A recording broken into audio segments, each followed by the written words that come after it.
भीमाशंकराने संत रविदास महाराजांना त्यांच्या घरी चमडे बुडवायच्या कुंडात कंगन पाठवावा ही ताकद संत रविदास महाराजांची आहे. ते रविदास महाराज या महाराष्ट्रातले. काय त्यांचा महिमा वर्णू वारंवार. सजन नावाचा खाटीक होता नाना. सजन नावाचा खाटीक, जातीनं मुसलमान, इमानदार खाटीक होता. याची भक्ती विटेवरच्या मालकाला आवडली आणि त्याच्या मापाच्या वजनात तो दगड होता. तो नेपाळ नावाच्या देशातली गंडकी नावाची गंगा, 350 गंगा आहेत. याच्यातल्या 28 गंगेला अनन्यसाधारण महत्व आहे. त्याच्यापैकी गंडकी म्हणजे प्रत्यक्ष तिच्यातले दगड विष्णू. म्हणून शासनानं त्याच गंडकीतला पाषाण काढा आणि आताची राम मंदिरातल्या मूर्ती त्याच गंगेच्या पात्रातल्या दगडाच्या आहेत. रामबाबा त्याच दगडाच्या आहेत. तिला गंडकी नावाची गंगा म्हणतात. ती नेपाळ नावाच्या देशामध्ये 58 गंगेला महत्व. त्याच्यातली दुसरी एक गंगा आहे चर्मनवती नावाची गंगा. त्या गंगेच्या तीरावर या देशातल्या शुहाला, मानवी शुहाला, त्याचं नाव होतं कर्ण. या कर्णाला पत्नी सापडली वृषाली या चर्मनवती नावाच्या गंगेच्या तीरावर. आणि मग कर्णाने वंग देशात राज्य केलं, भारतातला सिंह. त्याच्यानंतर अनन्यसाधारण महत्व असेल गोदावरी. वाचे म्हणता गंगा गंगा सकल पाप जाती भंगा. अनन्यसाधारण महत्व. अशी एक गंगा ती गंडकी. आणि त्या गंडकीच्या पात्रात जे पाषाण आहेत ते शाळीग्राम. शाळीग्राम म्हणजे विष्णू. आणि विष्णूच्या वजनात मास शिकणारा सजन नावाचा कसाई याच पवित्र देशातला आहे. काय त्याची व्याप्ती होती, चरित्र ऐका लक्षात येईल. काय त्यांचा महिमा वर्णू वारंवार. एवढं मोठं टोक, एवढं मोठं टोक. हा महाराष्ट्र इतका पवित्र आहे. या लोकांचं वर्णन करत असताना या देशातली संत असतात, या देशातली महामानव असतात. वस्तुस्थिती वर्णन केलं पाहिजे. कधी कधी काय होतं माहितीये का, भगवान बुवा दादा पाटील वक्ता असा, ज्या पक्षाची माणसं पुढे असतील त्याचं वर्णन करायचं आणि दुसऱ्याला शिव्या द्यायचे. भंगिऱ्या तुझी ताकद नाही दुसऱ्याला शिव्या द्यायची. धुपन काढतील ती लोक. तू येडपट हेस का काय. सायकलवर बसणाऱ्यानं विमानावाल्याला दगड हाणायचेच नाही. विमानात एक जण औरंगाबादून बसलं, ते हैदराबाद माफी असावी संभाजीनगरहून बसलं होतं. हो तोंड कधी कधी चरबट. हे इतका शब्द कट करा रे. होतं वळण पडण माणसाच्या जिभेला येतच ते. इतकं चांगलं नाव दिलं तरी ते नाव आलंच बघा. विठाला विठाला.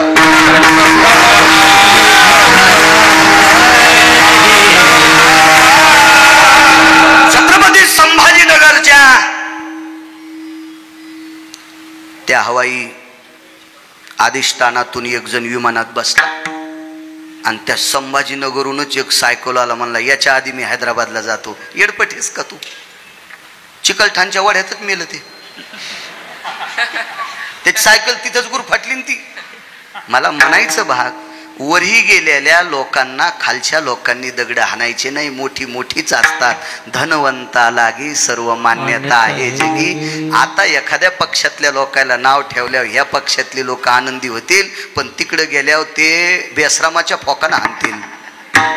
म्हणून आमच्या लोकांनी कोणालाच चोंभाळायचं नाही, कोणाचेच वरखांडे काढायचे नाही. चोंभाळायचंच असेल तर पंढरपुरातल्याला चोंभाळणं सुंबळ्या. विठाला विठाला.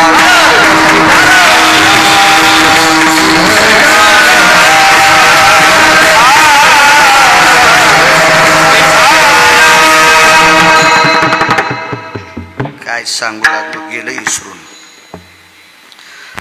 या पवित्र देशातली महाराष्ट्राच्या मातीतली संत इतकी टोकाची असतात. फार नाविन्यपूर्ण महामानव असतील. तुमच्यातली लोक पण सामान्य नाहीत, खूप मोठी लोक समाजसेवक असतील.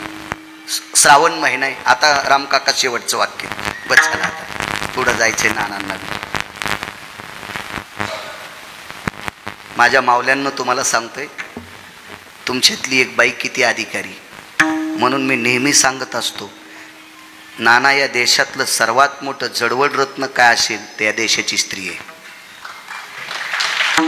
या देशाची स्त्री. सर्वात मोठं श्रीमंत रत्न काय असेल ते या देशाची स्त्री. बापू, बाबाजी, रामकाका, बाकीच्यांचे नाव पाठ नाहीत, मापासा बरं. तुम्ही नानांचा अभिष्ट चिंतन सोहळा करता, तुम्ही त्यांना आदराचं स्थान देता. तुम्हाला नाना आवडते, पितृतुल्य. मी मगाशी बोलून गेलो, या परिसरातलं राजकीय क्षेत्रातलं वयोवृद्ध एक छोटेसे भीष्माचार्य आहेत नाना, तुम्हाला आवडते. पण एक लक्षात ठेवा, नाना सुद्धा याच देशातल्या एका पवित्र स्त्रीच्या पोटी जन्माला आले. हे मात्र लक्षात ठेवा, इतकं लक्षात ठेवा, इतकं लक्षात ठेवा. इतकी मोठी या देशाची स्त्री, एका पवित्र स्त्रीचं चरित्र सांगतोय. ओघात सगळ्यात 2-3 सांगतोय.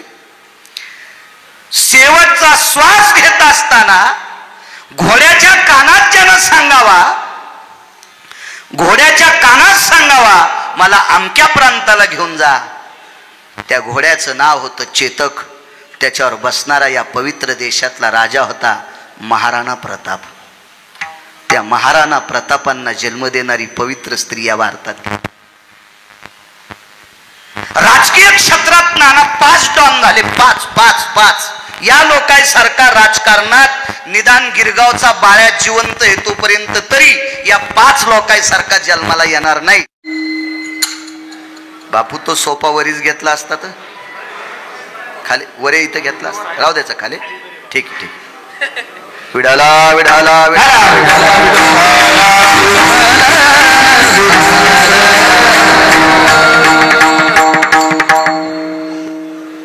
ज्यांच्या अभिष्ट चिंतन सोहळ्या प्रित्यर्थाचा कार्यक्रम आहे, असे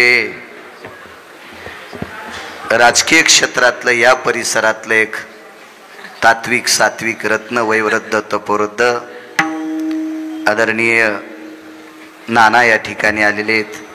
नानांना पुन्हा कोटी कोटी शुभेच्छा. विठाला विठाला.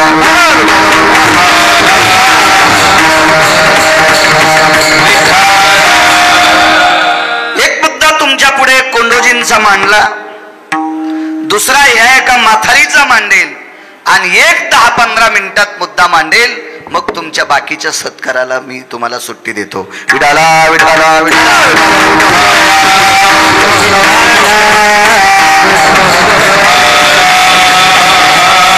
माथारीनं तयारी केली.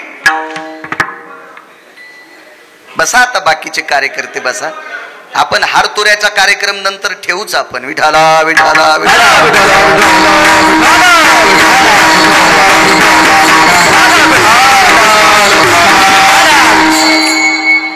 निरोपाला तुकोबारायला वारकऱ्या हाती महाराज. त्या म्हातारीनं सामुग्री तयार केली जेवण्यासाठी. आपल्याला उद्याला यावं लागतंय. संध्याकाळी तुकोबाराय हजर. तुकोबारायनी येता येता सात्विक सदाचारी पुण्यशील पावन भगवंतावर ज्यांची निष्ठा आहे असे सात्विक 5-10 ब्राह्मण सुद्धा तुकोबारायांनी आमंत्रित केले. सकाळचे स्नान आटपली, पूजापाठ आटपला, नित्यनेम आटपला आणि तुकोबारायांनी त्यांना सांगितलं, जा बाबा जा, मी येतोय पाठीमागून, जा. म्हातारीची इच्छा आहे, 5-10 ब्राह्मण जेव्हा तुकोबाराय जेव्हा जा. त्याच्यातले 4-2 ब्राह्मण म्हातारीच्या घरी गेले. त्या दिवसाच्या अर्ध्या रात्री इतका पाऊस झाला, इतका पाऊस झाला, मला वाटतं त्याच्यातला अर्धा घंटा जर आता पडला तर महाराष्ट्र सुखी होईल. त्याच्यातला अर्धाच तास पडावा, तिथं जितका पडला तितका. तो एवढा पाऊस झाला. या म्हातारीचं घर अशा एका श्रीमंत व्यक्तीच्या बाजूला होतं की त्या व्यक्तीची 2 मजली भिंत होती, माडी होती, मोठी मोठी दगडाची पाषाणाची भिंत.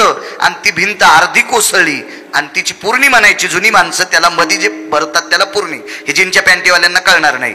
ती एकीकडची भिंत तिचा बाकीचा सगळा कोपरा ढासळत गेला आणि ती भिंत लटकली. ती 2-4 ब्राह्मण परत आली. तुकोबारायला सांगितलं, महाराज म्हातारीचा स्वयंपाक पूर्ण झालाय, पण त्या घरात जेवणं म्हणजे आपल्याला तात्काळ बसन वाट्यात प्रवेश केल्यासारखं होईल. यमाचा आदेश आपल्याला आला असं समजा. त्या म्हातारीच्या घरी आपण जेवू शकत नाही. तुकोबारायांनी सांगितलं, जा रे, अरे मी सांगतोय तुम्हाला, ऐका रे बाबा, भगवंतावर श्रद्धा ठेवा, निष्ठा ठेवा. आपण विटेवरच्या मालकाचे, काशीतल्या मालकाचे भक्त आहोत. बसा जेवायला, टाका आसनपट्ट्या, लावा पानं. तुकोबारायाच्या शब्दा करता ही सगळी ती म्हातारीच्या झोपड्यात गेली. पण प्रत्येकाचं अंतःकरण असं लफलफ करत होतं, लफलफ करत होतं, ही भिंत कधी पडल आणि या झोपड्यावर पडल्यावर आपण वाचणार नाही. तुकोबाराय आले. तुकोबारायाने त्या भिंतीकडे बघितलं होतं. त्या भिंतीचा एक एक कण कण असा खाली पाण्याच्या यानं निष्ठत होता. तुकोबारायांनी विटेवरच्या मालकाला सांगितलं, देवा, लोकाच्या शेतात काबाड कष्ट करणाऱ्या एका सात्विक सदाचारी पुण्यशील माऊलीच्या अंतकरणात सात्विक 4 ब्राह्मण जेवावे, सात्विक वारकरी जेवावा. तंबाखू खाणारा वारकरी जेव घालायची इच्छा नव्हती तिला. बिडी वाढणाऱ्या वारकऱ्याला जीव घालायची इच्छा नव्हती. हो, म्हणजे हे वारकरी नसतात पण वारकऱ्यात येत असतात अशी लोक. अशांना इच्छा नव्हती तिला. सात्विक सदाचारी पुण्यशील पावन वारकरी, तंबाखू न खाणारा, अध्ययन करणारा व्यक्ती, बिडी सिगारेट न वाढणारा असा आध्यात्मिक व्यक्ती तिच्याकडे जेवावा असं तिचं मानस आहे. तिचा सुदाम आहे. सु म्हणजे चांगला, दाम म्हणजे पैसा. तिनं कष्टातून प्राप्त केलेला पैसा अन्नदानात खर्च करते. आणि देवा खाऊ दे रे या 4 वारकऱ्यांना, देवा खाऊ दे रे आध्यात्मिक 4 लोकांना. सात्विक सदाचारी पुण्यशील, वेदाचं अध्ययन करणारी, पुराणाचं अध्ययन करणारी, शास्त्राचं अध्ययन करणारी ही सात्विक लोक आहेत. देवा खाऊ दे रे, खाऊ दे, खाऊ दे. आणि सगळीजण जेवायला बसली. म्हातारी आग्रह करत होती. ते आग्रह करत असताना ही माणसं तुकोबारायच्या बाजूला आहे त्याच्याकरता जेवत होती. पण यांचं सारखं लक्ष त्या झोपड्यात बसल्याच्या नंतर ती दगड आठवत होती. याच्यातला एक दगड जर पडला तर 2 माणसं मरतील. मोठी मोठी दगडं होती. कसं करावं, काय करावं, पटपट पटपट जेवण आटपीत होती. सगळ्यांनी हात धुतली आणि लागलीच तुकोबारायने सांगितलं, आता मंदिराकडे जा. निघाली ती मंदिराकडे. पण मंदिराकडे जात असताना यांच्या मनात आलं, तुकोबाराय तरी का उठत नसतील, यांनी तरी जीव मुठीत कशा करता धरावा, काय त्यांचा महिमा सांगतोय, काय गरज असेल तुकोबारायला एवढी. जेवण आटपलंय, आपलं निघावा, म्हातारीला दिलेला शब्द पूर्ण केलाय, निघावा आता निघावा. तुकोबारायला त्या म्हातारीनं सांगितलं, महाराज बाजूची भिंत पडायला झाली, तुम्ही लवकर बाहेर निघा. तर तुकोबारायनं सांगितलं, माय यजमानावर जो पुरेपूर कृपा करतो का त्याला वारकरी म्हणतात. यजमानाचा विचार करतो का त्याला ब्राह्मण म्हणतात. यजमानाचा विचार करतो का त्याला वक्ता म्हणतात. यजमानाचा विचार करतो का त्याला पक्वाद्या म्हणतात. यजमानाचा विचार करतो का त्याला संप्रदायातला गायक म्हणतात. आणि यजमानाचा एका तिळाचा विचार न करता पाकिट घेऊन धाब्यावर जेवायला जातो का त्याला हरामखोर म्हणतात. विठाला विठाला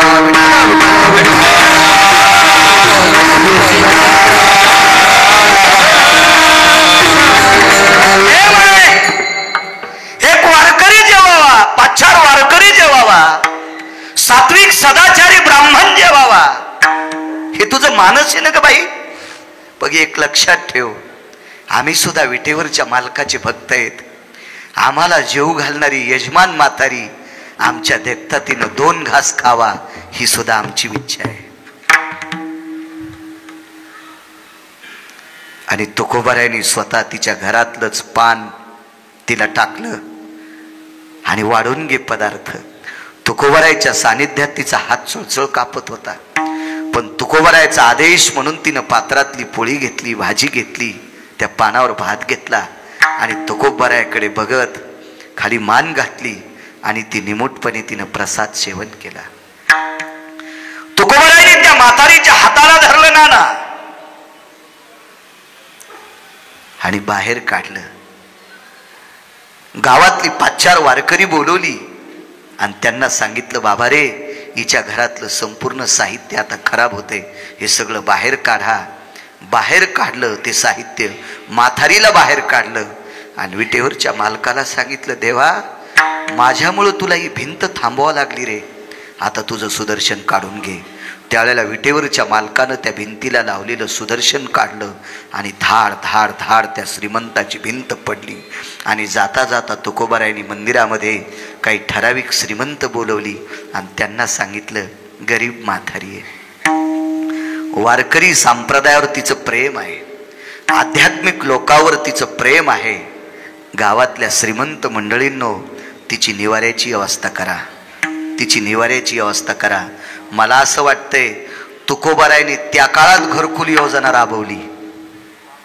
तुकोबारायांनी सात्विक आणि सदाचारी गरीब लोकांना गावातल्या श्रीमंत लोकांनी मिळून घरं द्यावा, ती तुकोबारायची योजना आता शासन राबवतंय. विठाला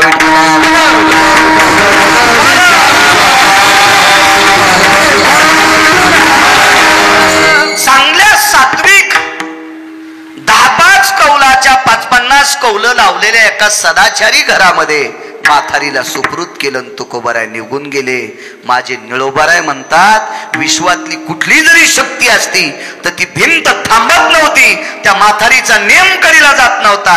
ही एकमेव ताकद तुकोबारायची आहे. विटेवरच्या मालकाला सांगितलं आणि विटेवरच्या मालकानं सुदर्शन लावून भिंत थांबवली. ही ताकद तुकोबारायची आहे. म्हणून निळोबाराय पहिल्या कडव्यात म्हणतात, काय त्याचा महिमा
मागची. खूप छान. एक पुरावा मांडतो तुमच्या पुढं. मला असं वाटते नानांना आज खूप ठिकाणी जावं लागेल. खूप ठिकाणी अशी कार्यक्रम बऱ्याच ठिकाणी असतील त्यांची. त्यांचाही अमूल्य वेळ आपण घ्यायचा नाही, तुमचा पण घेत नाही. मोठी माणसं आहात तुम्ही. 100 गिरगाव करायला आवताला जुगता लिहित की मोठा लिहित तुम्ही.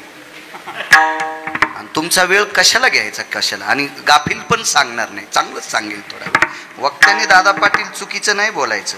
एखादा वक्ता अध्यात्माच्या व्यतिरिक्त कीर्तनात बकबक करीत असेल तर श्रोत्यांचा अपमान करायला, त्या अपमानानं त्या वक्त्याचं सगळं पेटून जाईल. विठाला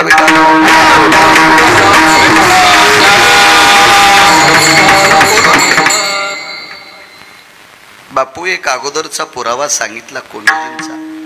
दुसरा पुरावा ही लोहगावची माथारी. आणि अजून एक पुरावा सांगतो तुम्हाला. आता अत्यंत गरज पावसाची. नैनितालच्या अरण्यामध्ये स्वामी राम गेले. स्वामी राम म्हणजे 1949 ते 51 आद्यगुरु शंकराचार्य पद त्यांच्याकडे होतं. पठाडे बापू, रामबाबा. 1949 ते 51 2 वर्ष शंकराचार्य. स्वामी राम. फार मोठं पद असतं ते, आध्यात्मिक क्षेत्रातलं फार मोठं पद. हे पद पैसे देऊन भेटत नसते. तसं कोणतंच पद राजकारणाच्या बाबतीत इथे मोठी दिग्गज लोक आहेत, त्याच्यावर मी बोलणं म्हणजे आडत दुकानदाराला झाडून काढणार नेणं शिकीनं, तुम्हाला ते शिकवणं. म्हणजे राजा सुद्धा पैशानं होता येत नाही, त्याला राजाश्रयच लागतो.